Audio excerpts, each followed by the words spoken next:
Spiritual ஜோதிடம் TV நேயர்களுக்கு அடியேன் உங்கள் சிவயோகி சிவசக்திமான் சுவாமிகள் வணக்கத்தை தெரிவித்துக் கொள்கிறேன். இந்த பதிவில் குரு வக்ர கதி பலன்கள் தான். அதான் பயிற்சி சொல்லுவாங்க, வக்ரம் சொல்லுவாங்க. வக்ரம்னாலே பின்னோக்கி நகர்தல் தான். ஒரு கிரகம் ஒவ்வொரு ராசியாக மாறிட்டு இருக்கும்போது சில காலகட்டங்களில் அந்த சுற்று வட்ட பாதையில் வரும்போது கொஞ்சம் அந்த கிரகத்துடைய ஓட்டம் கொஞ்சம் நிதானமாக பின்னோக்கி கொஞ்சம் நிற்கிற மாதிரி இருக்கும், பின்னோக்கி போகிற மாதிரி இருக்கும். அந்த சுழற்சி சுழண்டே இருக்கும்போது சில காலதாமதங்கள். இப்போ இதுக்கு உதாரணம் சொன்னோம்னா, ஒரு ஓட்டப்பந்தயம் வைக்கிறோம், அதில் ஒரு 10 பேர் எடுத்தவுடனே ஓடுறாங்க. அப்போது முதல்ல ஓடினே இருப்பார். அதுக்கப்புறம் முதல்ல ஓடுறவர் கொஞ்சம் பின்னோக்கி போயிடுவார். அதுக்கப்புறம் பார்த்திங்கன்னா 3வது 4வது 5வது முன்னாடி வருவாங்க. கடைசியில் ஒருத்தர் ஜெயிச்சிருவார், வெற்றி கோட்டை கலந்துருவார். இது மாதிரி தான் இந்த நம்ம பூமியும் சரி, இந்த 9 கிரகங்களும் சரி, வானமண்டலத்தில் சுழற்சியில் தான் சுழண்டுன்னு இருக்குது. நாம் உட்பட பூமியும் சுழண்டு தான் இருக்குது. அந்த வகையில் தான் இந்த பின்னோக்கி நகர்தல். அப்படி முன்னாடி வந்தவங்க பின்னோடிக்கு போயிடுறாங்க இல்லையா, அந்த மாதிரி தான் இந்த ஓட்டப்பாதையில் அந்த மாதிரி ஒரு பின்னோக்கி நகர்தலை குறிக்குது. இதுதான் இது எல்லாருக்கும் புரிஞ்சுக்கணுன்றதுக்காக தான் இவ்வளோ விளக்கமாக சொல்கிறேன். அதனால் ஏற்படக்கூடிய பலன்களும் கொஞ்சம் மாறுபட தான் செய்யும். அதனால தான் இந்த மாதிரி பலன்கள் கொடுக்குறோம். அப்போது இது வரைக்கும் குரு பயிற்சியான பலன்களோட இப்போது குரு வக்ரகதியான பலன்கள் கொஞ்சம் மாற்றங்கள் அடையும். இப்போது ரிஷபராசிலேருந்து குரு பயிற்சி பலன்கள் நடந்துட்டு வந்துட்டுருக்கு. இப்போ இந்த குரு வக்ரகதியில் அப்புறம் பார்க்கும்போது மேசராசியில் இருக்கிற பலன்கள் தான் நடக்கும். மேசராசியில் குரு இருக்குது, அதனுடைய பார்வை பிற ராசிகளான சிம்மம், துலாம், தனுசு, இந்த 3 பார்வையும் படுது. அதுக்குண்டான பலன்கள் தான் இப்போ பொது பலன்லாம் சொல்ல போகிறோம். இந்த வகையில் தான் இப்போ இந்த பொது பலன்கள் நடக்க போகுது. அந்த வகையில் பார்க்கும்போது இந்த பொது பலன்கள் பார்க்கும்போது மேஷராசியில் திருப்பி பின்னோக்கி வந்திருக்கிற அந்த குருவால் ஏற்கனவே பகை வீட்டில் தான் இருந்தார், சுக்கிரன் வீட்டில். இப்போது நட்பு வீட்டில் வந்திருக்கார். நட்பு வீட்டில் வரும்போது கண்டிப்பாக நல்லது தான் செய்வார். ஒருத்தருக்கு உதவி ஒத்தாசையாக இருப்பாங்க. அப்போது அந்த நட்புன்ற அந்த செவ்வாய், அங்காரகன் என்கிற செவ்வாய் வீட்டுக்கு வந்திருக்கனால இவர் வந்தவுடனே இந்த வக்ரகதி ஆனவுடனே விவசாயங்கள் நல்லா வளர்ச்சி அடையும். இந்த நிலச்சரிவுகள், வெள்ளம், அப்புறம் பூமி நடுக்கம், நிலநடுக்கம் சொல்கிறீங்களா, இதெல்லாமே கொஞ்சம் குறையறதுக்கு வாய்ப்பு இருக்குது. ஏனென்றால் அந்த குருவாகப்பட்டவர் அந்த பூமிகாரகன், அந்த மங்களகாரகன் கூட சொல்லலாம், அந்த செவ்வாயை பூமிகாரகனும் சொல்லலாம். அப்பேற்பட்டவருடைய ராசியில் அமர்றாரு. அப்போ சுபகிரகங்கள் அமரும்போது அந்த சீற்றங்கள், இயற்கை சீற்றங்கள் குறையும். இதுதான் உங்களுக்கு தெளிவாக நான் சொல்லக்கூடிய விஷயம். இயற்கை சீற்றங்கள் இப்போ அதிகமாக இருக்கு இல்லையா, அதெல்லாம் குறையக்கூடியது. குரு வக்ரகதி ஆகும்போது குறையும். அப்போ மக்களுக்கு நல்லது தான் நடக்கும். இந்த மாதிரி நல்லது நடக்க போகுது. நல்ல வாழ்க்கை கிடைக்கும், அரசாங்கத்தினுடைய ஆதரவு கிடைக்கும், அவருடைய அனுகூலங்கள் கிடைக்கும், புதுசாக தலுகை திட்டங்கள் கொடுப்பாங்க. அது மூலமாக மக்கள் மேன்மை வருவாங்க. சிம்மராசியை பார்க்குறதுனால எல்லாமே ஒரு வெற்றி மேல் வெற்றி கிடைக்கும். எல்லாருக்கும் மக்களுக்கு புது புது பொறுப்புகள், பதவிகள் எல்லாமே மக்களுக்கு கிடைச்சி அவங்களுடைய வாழ்க்கை நல்ல முன்னேற்றம் அடையும். பெரிய மனிதர்கள், அரசாங்கத்தார்கள், மேலதிகாரிகள், இப்படி இருக்கவங்களாம் நல்ல வாழ்க்கை சிறப்பாக இருக்கும். அவங்க மூலிமா மக்களுக்கு பயன்கள் கிடைக்கும். இது மாதிரிலாம் நடக்க போகுது. அடுத்ததாக பார்த்திங்கன்னா துளாராசி பார்க்கறனால நீதி, நேர்மை இதெல்லாம் நிலைநாட்டப்பட்டு வழக்குகள் சீக்கிரமாக முடிக்கப்படும்.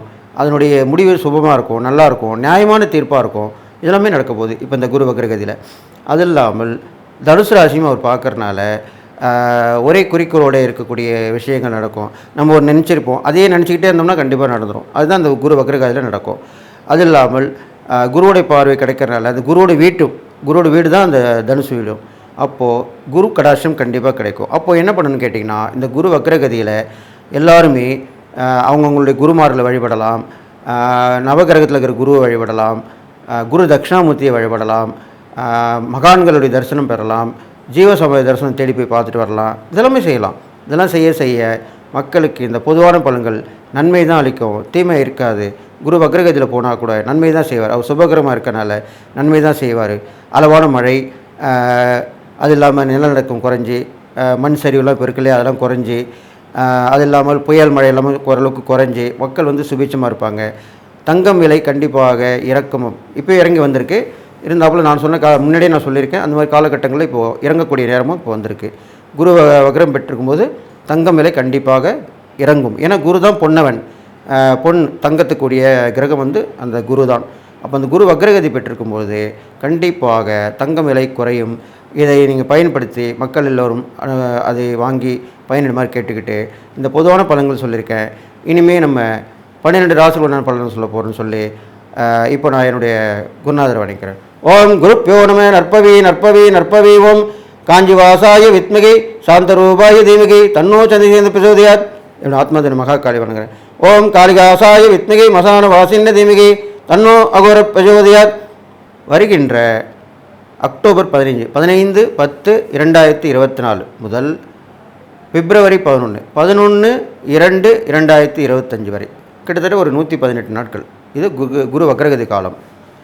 அதன்படி நீங்கள் அந்த காலகட்டங்களிலே எப்படி நடந்து கொள்ள வேண்டும், எவ்வாறு இருக்க வேண்டும், அந்த குரு வக்ரகதி குருடைய பலன்கள் என்ன, அதுக்குண்டான இறை பரிகாரங்கள், தான தர்மங்கள் இதெல்லாமே எப்படி செஞ்சு நம்ம அந்த காலகட்டம் கடந்து வரணும் இப்படிலாம் சொல்ல போகிறேன் நான் உங்களுக்கு.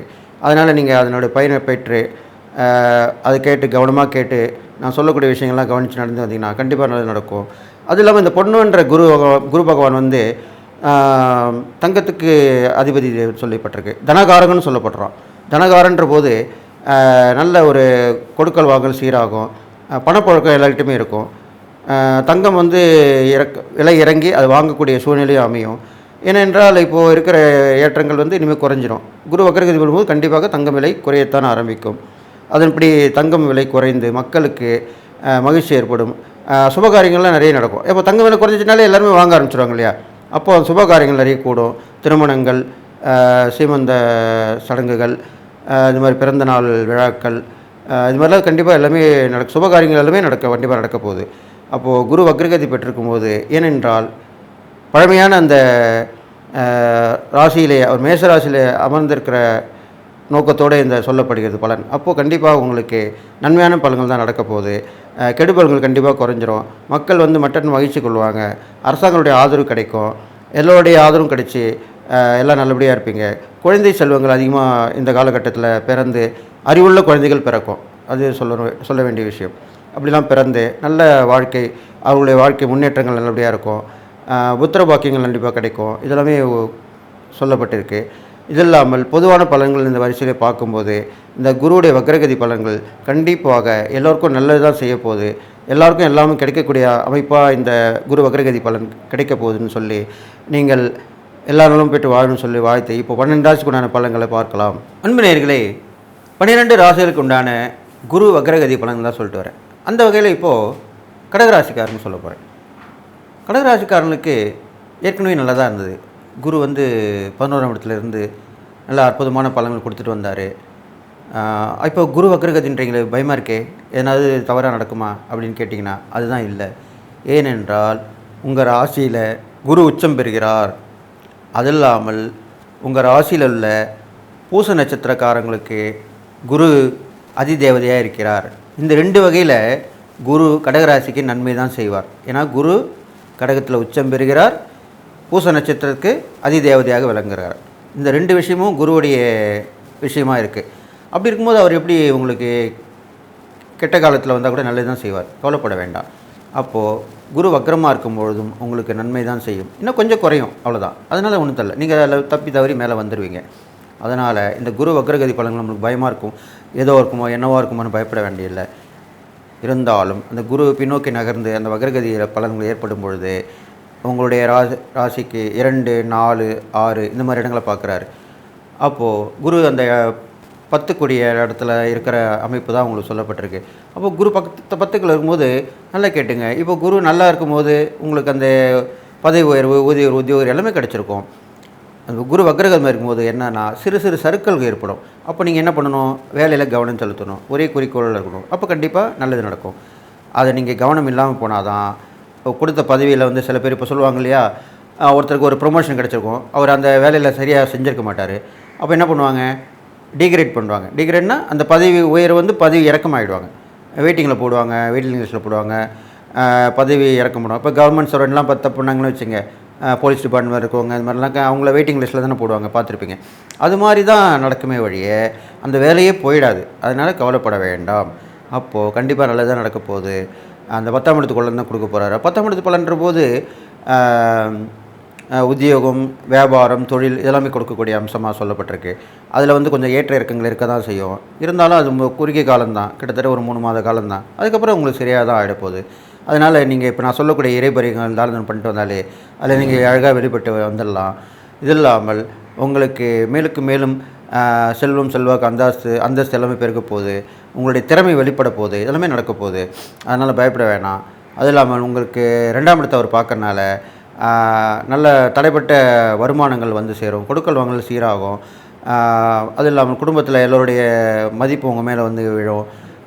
ரொம்ப மரியாதையோடு உங்களை பழகுவாங்க. ஒரு அந்தஸ்து கிடைக்கும். இதெல்லாமே நடக்கும். கல்வி, ஆரம்ப கல்வியில் இருக்கவங்க நல்லா வளர்ச்சி அடைவீங்க. அது இல்லாமல் குடும்ப வாழ்க்கைக்கு ஏற்ற மாதிரி ஒரு இடங்கள் மாற்றங்கள் ஏற்படும். அது மூலிமா ஏற்படக்கூடிய பிரயாணங்கள் மூலிமா லாபங்கள் கிடைக்கும். இது மாதிரிலாம் நடக்க போகுது. 4ஆம் இடத்தை பார்க்கறனால வீடு இல்லாதவங்களுக்கு வீடு கிடைக்கும். வாடகை வீட்டில் இருக்கவங்க வாடகை கொடுக்காம இந்த லீஸ்ன்னு சொல்கிற வீடு அதில் போய் குடியேறலாம். அல்லது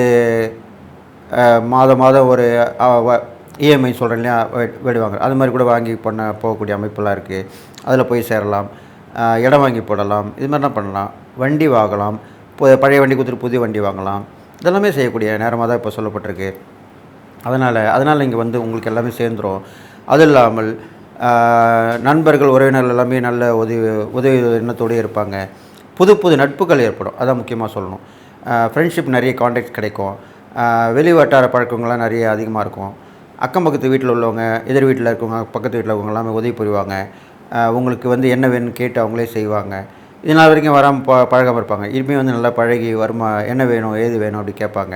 நீங்களும் அதுக்கேற்ற மாதிரி நடந்துக்கிட்டிங்கன்னா உங்களுக்கு நன்மை மேலே நன்மை தான் நடக்க போகுது. அது இல்லாமல் உங்களுடைய 6ஆம் இடத்தை பார்க்கறனால பெரிய கடன்லாம் இருந்திருக்கும் உங்களுக்கு. அதெல்லாம் குறைஞ்சிடும். வட்டி குறையும். குறைச்ச வட்டிக்கு வாங்கி அதிகமாக இருக்கிற வட்டி கடனை அடிச்சிடுவீங்க. இதெல்லாம் வந்து எவ்வளோ விஷயம். நல்லா யோசனை பண்ணிங்கன்னா கண்டிப்பாக நல்லது தான் நடக்க போகுது. இது மாதிரிலாம் நடக்கும். வழக்குகள்லாம் வந்து ஜெயமாகும். சிறு வழக்குகள்லாம் பஞ்சாயத்து மூலியமாக தீர்க்கப்படும். பக்கத்து வீடு, எதிர் வீடு, உங்கள் வீட்டில் உள்ள பெரிய மனுஷன் மூலிமா அது மாதிரி வீட்டுக்கு ஒருத்தர் இருப்பாங்க. அவங்க மூலிமா அந்த மாதிரி வழக்குகள்லாம் தீரப்படும். அது இல்லாமல் நோய் நொடியெல்லாம் பெருசாக ஒன்றும் வராது. இருந்தாலும் நீங்கள் மருத்துவ பரிசோதனை கண்டிப்பாக செஞ்சுக்கணும் தான் நான் சொல்லுவேன். செஞ்சுட்டு வந்தீங்கன்னா அதுக்கேற்ற மாதிரி முன்னெச்சரிக்கையாக இருந்து நீங்கள் அதில் தப்பிச்சு வரலாம். கண்டங்களுக்கு உங்க சிறு கண்டங்கள் தான் வருமே தவிர பெருசாக ஒன்றும் பயப்படுற மாதிரி ஆபத்துலாம் ஒன்றுமே வராது உங்களுக்கு. அதனால் அந்த அமைப்பும் உங்களுக்கு இருக்கிறதுனால தைரியமாக இறை வழிபாடு, தான தர்மங்கள்லாம் பண்ணிட்டு நல்லாயிருக்கும். நீங்கள் இறை வழிபாடு பண்ணும்போது கடகராசிக்காரங்க பார்க்கும்பொழுது பெரும்பாலும் அம்மன் வழிபாடு சொல்லப்பட்டிருக்கு. இப்போ வரக்கூடிய இந்த காலகட்டங்கள் வந்து அம்மனை வந்து ரொம்ப நேசித்து அவங்களுக்கு விரதம் இருந்து பண்ணுறது. எப்பவுமே அம்மன் கோயிலுக்கு விரதம் இருந்து பண்ணுறது ரொம்ப விசேஷமாக சொல்லப்பட்டிருக்கு. அது மாதிரி விரதமாக இருந்து நீங்கள் பண்ணலாம். விளக்கு பூஜையில் கலந்துக்கலாம். அது இல்லாமல் அம்மனுக்கு வந்து அமாவாசை, பௌர்ணமி இந்த மாதிரி காலகட்டங்கள்லாம் விசேஷ பூஜை செய்து வழிபடலாம். எலுமிச்சம்பழி மாலை போட்டு வரலாம். அப்படி பார்க்கும்போது 27 எலுமிச்சம்பழி போட்டு வரணுன்றது விசேஷமாக சொல்லப்பட்டிருக்கு. எந்த ஒரு கிரக கோளாறாக இருந்தாலும் சரி, நல்ல தடைகள் பிரச்சனைகள் வந்தாக்கா ஒரு 27 எலுமிச்சம்பழங்கள் அமாவாசையிலையோ பௌர்ணமியிலோ அம்மனுக்கு சாற்றி வழிபட்டால் ரொம்ப அந்த பிரச்சனைகள் தீருன்றது ஜோதிட சாஸ்திரத்தில் சொல்லப்பட்டிருக்கு. இது இல்லாமல் பூசணி தீபம் போடலாம். பெரிய கடன், நோய்கள், பிரச்சனை எல்லாமே தீரும். இது மாதிரிலாம் பண்ணிட்டு வரலாம். அது இல்லாமல் அபிஷேகம் பண்ணிட்டு வரலாம். அம்மனுக்கு இளநீர் அபிஷேகம் பண்ணால் ரொம்ப விசேஷம் சொல்லப்பட்டிருக்கு. இதுவும் பண்ணிட்டு வரலாம். தான தர்மம் நிறைய பண்ணணும். தான தர்மம் பண்ணும்போது உங்களுக்கு பெண்கள், சுமங்கலிகள்லாம் தான தர்மம் பண்ணிட்டு வரலாம். வயது முதிர்ந்த பெண்களுக்கு பண்ணலாம். திருநங்கைகளுக்கு நிறைய நீங்களே தேடி போய் உதவி பண்ணிட்டு வரலாம். அவங்க கேட்கக்கூடாது. கேட்காம செய்கிறது தான் தானங்கள். நம்ம கேட்காம தானம் சென்றது தான் நல்லது. கேட்டு கொடுக்குறத விட கேட்காம கொடுக்குறது ரொம்ப விசேஷம். அப்போது அவங்களுக்கு கேட்காம நீங்கள் உதவி பண்ணால் ரொம்ப சந்தோஷப்படுவாங்க. அவங்களே ஏன் இப்படி பிறந்தோம், நம்ம ஏன் இப்படி பிச்சை எடுத்து பழைக்கிறோம் அப்படி கூட நினச்சிட்டு இருப்பாங்க. இதை உண்மையில் நிறைய பேர் பேட்டியில் கொடுத்துட்டாங்க. இருந்தாலும் அது மாதிரி இருக்கக்கூடாது. இனிமேல் அவங்களுக்கு வந்து நம்ம உதவி பண்ணணும். அதனால் மனித நியமத்தோடு நம்ம அவங்க உதவி பண்ணாக்கா கண்டிப்பாக நல்லது நடக்கும்னு சொல்லி நீங்கள் இந்த தான தர்மங்கள் பண்ணாலும் இந்த நான் சொன்ன இறை வழிபாடுகள் பண்ணிட்டு வரணும். இது இல்லாமல் நீங்கள் இந்த திருநங்கைகளுடைய வளர்ச்சிக்கு மேம்படலாம். அது எப்படின்னு கேட்டிங்கனாக்கா, இப்போ திருநங்கைகள் வந்து நிறைய படிக்கணும்னு நினைப்பாங்க. சில பேர் படிக்க முடியாமல் இருப்பாங்க. ஏன்னா அவங்க பெரும்பாலும் வீட்டை விட்டு தானே வந்துடுறாங்க. திருநங்கையாக இருந்தவுடனே பல பேர் வீட்டை விட்டு வந்துடுவாங்க. சில பேர் வந்து பெற்றோர்கள் துரத்தப்படுவார்கள். அவங்களே பெற்றோர்களே அனுப்பிச்சிடுவாங்க. அவங்க வச்சுருந்தா பிடிக்காது. இந்த மாதிரி தான் சொல்லப்பட்டிருக்கு. இதுதான் உண்மையான விஷயம். அவங்க பேட்டி கொடுக்கும்போது அப்படி தான் சொல்கிறாங்க. அப்போது கஷ்டப்பட்டு அப்படி வெளியே வரும்போது அவங்களுக்கு ஆதரவு கொடுத்து, இப்போ படிக்கணும்னு நினைக்கிறவங்களுக்கு நீங்கள் படிப்பு வாங்கி கொடுக்கலாம். உங்களால் முடியல கூட அதுக்கு செய்யக்கூடிய இடத்துல கொண்டு போய் விடலாம். அந்த மாதிரி உதவி ஒத்தாசை பண்ணி நான் அவங்க கடைசி உயிர் உள்ளவரை உங்களை மறைக்க மாட்டாங்க. அது இல்லாமல் திருநங்கைகள் வந்து அந்த படிப்பு உதவி, வேலை உதவி, வேலை வாங்கி கொடுக்கலாம். இது மாதிரிலாம் செய்யலாம். அப்போ பெரும்பாலும் வந்து இந்த பிச்சை எடுப்பது குறையும் இல்லையா? அதை யாரும் செய்ய மாட்றாங்க. இது மாதிரி வந்துட்டாங்கன்னு சொல்கிறாங்களே ஒழிய, நம்ம உதவி பண்ணி அவங்கள ஒரு உத்தியோகத்துலேயோ, ஏதோ ஒரு கடை வச்சு பழக்கிறதோ, ஏதோ ஒன்று அவங்கள வழிகாட்டலாம் இல்லையா? பெரும்பாலும் திருநங்கைகள் வந்து பர்சன்டேஜில் குறைவாக தான் இருப்பாங்க. நிறைய பேர் கிடையாது. அப்படி இருக்கும்போது இது எல்லாருமே நினச்சாலே சந்தோஷமாக இந்த ஒன்று சேர்ந்து பண்ணாலே அவங்களுக்கு கண்டிப்பாக உதவிகள் கிடைக்கும். இது மாதிரிலாம் பண்ணிட்டு வந்தீங்கன்னா, அதுவும் பெரும்பாலும் கடகராசிக்காரங்க பண்ணுறது ரொம்ப விசேஷமாக சொல்லப்பட்டிருக்கு. நீங்கள் பண்ணிட்டு வரணும்னு சொல்கிறேன். இது இல்லாமல் வந்து கடகராசிக்காரங்க சந்திரனுடைய ஆதிக்கம் உள்ளதுனால அந்த சந்திரனுடைய அம்சமாக இருக்கிற காமாட்சி வழிபடலாம், ராஜராஜேஸ்வரி வழிபட்டு வரலாம். இப்போ உள்ள காலகட்டத்தில் இந்த வக்ரகதியில் குரு இருக்கும்போது உக்கிர தெய்வங்களை வழிபட்டு வரலாம், வாராகி அம்மனை வழிபடலாம், காளியம்மனை வழிபடலாம், அங்காள பரமேஸ்வரி வழிபடலாம். இந்த மாதிரி அம்மன்கள், உக்கிரமான அம்மன்களை வழிபட்டு வந்தாக்கா இந்த வக்ரகதி பலன்கள் ஈஸியாக நம்ம தாண்டி வந்துடலாம். இது மாதிரிலாம் சொல்லப்பட்டிருக்கு. இது இல்லாமல் வந்து நீங்கள் கடல் கலந்த பயணம்லாம் அடிக்கடி போயிட்டு வரலாம். நீர்நிலை பக்கத்தில் தான் நீங்கள் வசிக்கக்கூடிய இடமா அமைஞ்சிருக்கும். அப்படி இருக்கும்போது அதுக்கு பக்கத்துலேயே இருக்கிறது தான் நீங்கள் விசேஷமாக சொல்லப்பட்டிருக்கு. ஆறு, குளம், ஏரி, கடல் இது மாதிரி உள்ள இடத்துல உள்ள கோயிலுக்கெல்லாம் போயிட்டு வந்து நீங்கள் வழிபட்டு வரலாம். பெரும்பாலும் அங்கே உட்காந்து இங்கே தியானம் பண்ணால் ரொம்ப விசேஷமாக சொல்லப்பட்டிருக்கு. இறை சிந்தனையோட, தியானத்தோட, ஜபம், தபம் இது மாதிரிலாம் பண்ணிட்டு வந்தாலே கடகராசிக்காரங்களுக்கு இந்த கஷ்டமான நேரம் வரும்போது கண்டிப்பாக தப்பிச்சு வந்துடுவீங்க. ஏற்கனவே நீங்கள் இறக்க சுபாவம் உள்ளவங்க தான், தானம் பண்ணக்கூடியவங்க தான். கொஞ்சம் அதிகமாக இந்த கஷ்ட காலங்கள் வரும்போது அதிகமாக பண்ணாக்கா அதனுடைய பலன்கள் உங்களுக்கு அபரிதமாக தான் இருக்க போகுது. அதனால் இதெல்லாம் தெரிஞ்சு நடந்துக்கிட்டிங்கன்னா கண்டிப்பாக நீங்கள் முன்னேற்றம் அடைவாங்க. நீங்களே விரும்பி போய் தானம் பண்ண அவ்வளோ விசேஷமாக சொல்லப்பட்டிருக்கு. அன்னதானம் பண்ணும்போது நீங்கள் நீர் கண்டிப்பாக கொடுக்கணும். உங்கள் ராசிக்காரங்களுக்கு நீர் வந்து ஒரு தண்ணி பாட்டில் வாங்கி கொடுக்கணும் சாப்பாடு போது. அதுதான் உண்மையான விஷயம். தான தர்மத்தில் சிறந்ததாக சொல்லப்பட்டிருக்கு. வெறும் சாப்பாடு மட்டும் வாங்கி கொடுக்காம கூட ஒரு பாட்டில் தண்ணி வாங்கி கொடுத்தீங்கன்னா ரொம்ப விசேஷம். அவங்க அதுக்காக போய் எங்கே போய் தேடுவாங்க? அப்போ அந்த மாதிரி கொடுத்தீங்கன்னா, அதுவும் நீங்கள் வாங்கி கொடுக்கும்போது, நீர் ராசியில் பிறந்த நீங்கள் வாங்கி கொடுக்கும்போது இன்னும் விசேஷமாக சொல்லப்பட்டிருக்கு. அது இல்லாமல் ஜீவராசிக்கு வந்து நீங்கள் அதை உணவு வைக்கலாம், காகத்துக்கு வைக்கலாம், அடிக்கடி தெரு நாய்களுக்கு வைக்கலாம், மாட்டுக்கு, பசு மாடுகளுக்கு வைக்கலாம். இப்போலாம் பார்த்திங்கன்னா எங்கே பார்த்தாலும் சுற்றி தெரிஞ்சுன்னு தான் இருக்குது. அது மாதிரி இருக்கும்போது அவங்க விட்டுறாங்க அப்படியே உரிமையாளரே. அப்போது அது மாதிரி நம்ம அதுங்களுக்கு உணவு கொடுக்கலாம், அதுங்களை பாதுகாக்கலாம், காப்பாற்றலாம், அதுக்கு தேவையானது செய்யலாம். இது மாதிரி பண்ணிட்டு வந்தாலே நம்மளுக்கு மனிதர்களுக்கு மட்டும் இல்லை, ஜீவராசிகளுக்கு எல்லா வித ஜீவராசிகளுக்கும் நம்ம தானம் பண்ணிட்டு வந்தாலே நல்லது தான் சொல்லப்பட்டிருக்கு.